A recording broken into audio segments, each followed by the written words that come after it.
మంచి వార్త ఇంటమేమో అని. కానీ వచ్చింది ఏంటంటే ఒక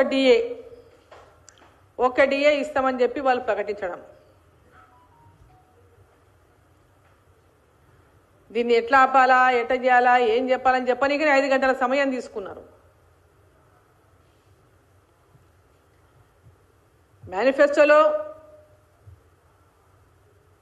ఎన్నికలకు ముందు కాంగ్రెస్ పార్టీ పెట్టినటువంటి మేనిఫెస్టోలో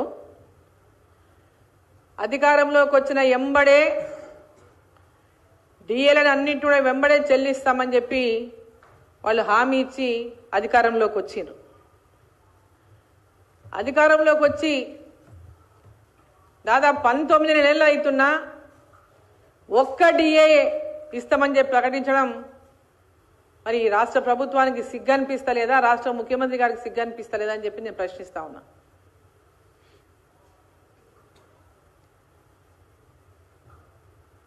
ఉద్యోగ సంఘాలు వాళ్ళే 37 డిమాండ్లు పెట్టిండు రాష్ట్ర ప్రభుత్వం ముందు. మరి 5 గంటలు చర్చించి ఈ యొక్క ప్రభుత్వ ఉద్యోగులందరినీ కూడా ఈ రాష్ట్ర ప్రభుత్వం అవమానించిందని చెప్పాలి. అలా 5 గంటలు చర్చించి ఒక డిఏని ప్రకటించడం అంటే వాళ్ళు అవమానించినట్లే పూర్తిగా. పాపం ఒకరో ఇద్దరో వాళ్ళ పాపం దగ్గర ఉన్నటువంటి కొంతమంది ఏం చేసినాడు, ఒక డిఏకే పోయి పాలు పోస్తున్నారు. ఈ ఒక డిఏ ఇచ్చినందుకే పాలాభిషేకాలు చేస్తున్నారు. ఇక పెద్ద ఫ్యాషన్ అయిపోయింది పాలాభిషేకాలు. అది 5 డిఏలు ఇవ్వాల్సి ఉంటే ఒక డిఏ ఇస్తే వీళ్ళు పాలాభిషేకం చేస్తున్నారంటే మరి వాళ్ళు అంత ప్రభుత్వంతో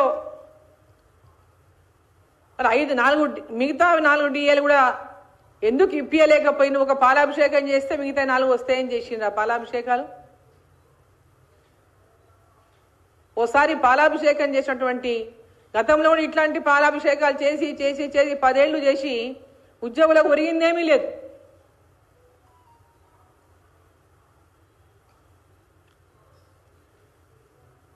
ప్రతి 6 నెలలకు డిఏ అనేది ఇవ్వాల్సిన డిఏ సమయం లోపల డిఏని చెల్లింపులు చేయాలని చెప్పి డిమాండ్ చేస్తున్నాం. తక్షణమే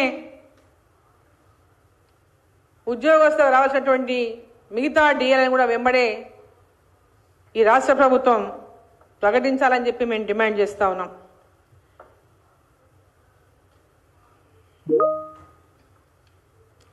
ఇప్పటి వరకేమో మొన్నటిదాకా హెల్త్ కార్డు అని ఇప్పుడేమో హెల్త్ ట్రస్ట్ అంటున్నారు. మళ్ళీ హెల్త్ కేర్ ట్రస్ట్.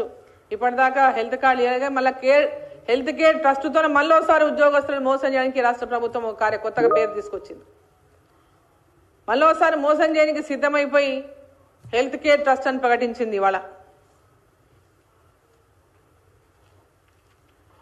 ఇక వీళ్ళ పరిపాలన విషయానికి వస్తే పర్సెంటేజీల పరిపాలన నడుస్తుంది తెలంగాణ రాష్ట్రంలో కాంగ్రెస్ ప్రభుత్వానికి.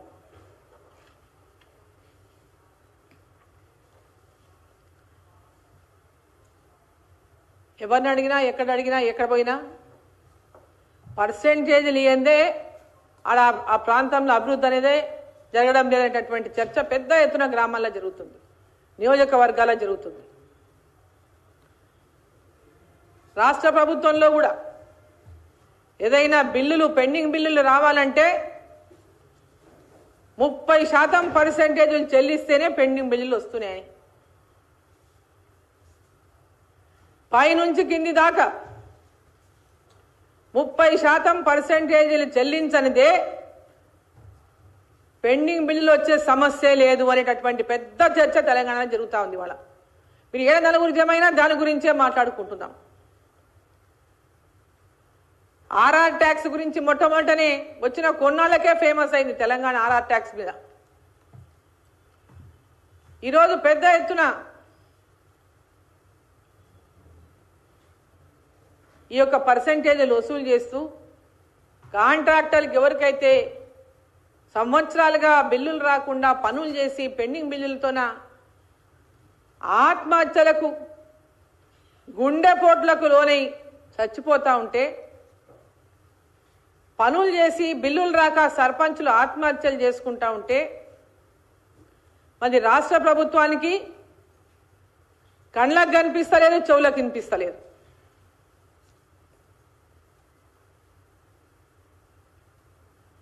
రాష్ట్రంలో మేము ఇన్ని రోడ్లు శాంక్షన్ చేసినాం, అన్ని రోడ్లు శాంక్షన్ చేసినాం, ఈ పనులు శాంక్షన్ చేసినాం, ఆ పనులు శాంక్షన్ చేసినాం అని చెప్తున్నాయి. కాగితాలకే పరిమితం. కింద ఎవరు ఒక్కరు టెండర్ వేసినటువంటి పరిస్థితి లేదు. భవనాలకు కానీ రోడ్లకు కానీ ఎక్కడైనా ఇది టెండర్ వేస్తే మాకు బిల్లులు రావు, గతంలో చేసినటువంటి పనులకే బిల్లులు లేవు, కొత్తగా టెండర్లు వేస్తే ఈ బిల్లులు రావనేటటువంటిది వాళ్ళ పెద్ద ఎత్తున కాంట్రాక్టుల అసలు ముందుకు రావడానికే సిద్ధంగా లేరు. ఇప్పుడు ఏం చేస్తున్నారు? పెద్ద పెద్దగా బయటకు వెళ్ళి పట్టుకొస్తున్నారు కాంట్రాక్టర్లను. ఎందుకంటే ఇక్కడ ఉన్నోళ్లకు పాత వాళ్ళకి ఏమైనా ఉంటాయో ఇట్లా బిల్లులు ఇవ్వాలి, పైసలు పర్సెంటేజ్ ఇస్తారో ఇయ్యరో, కాబట్టి బయటకు వెళ్ళి కాంట్రాక్టర్లను తీసుకొచ్చుకొని వాళ్ళు అడిగినంత ఎస్టిమేషన్లు చేసి పెట్టించుకొని ప్యాకేజీలుగా రోడ్లను చేసి ఈరోజు వాళ్ళు అనుకున్న వాళ్లకు ఆ రోడ్లను ఇచ్చి ఎవరైతే పర్సెంటేజీలు చెల్లించే శక్తి ఉందో వాళ్ళకే రోడ్లు ఇవ్వాలని ఈరోజు రాష్ట్ర ప్రభుత్వం సిద్ధమైనట్లు ఉంది.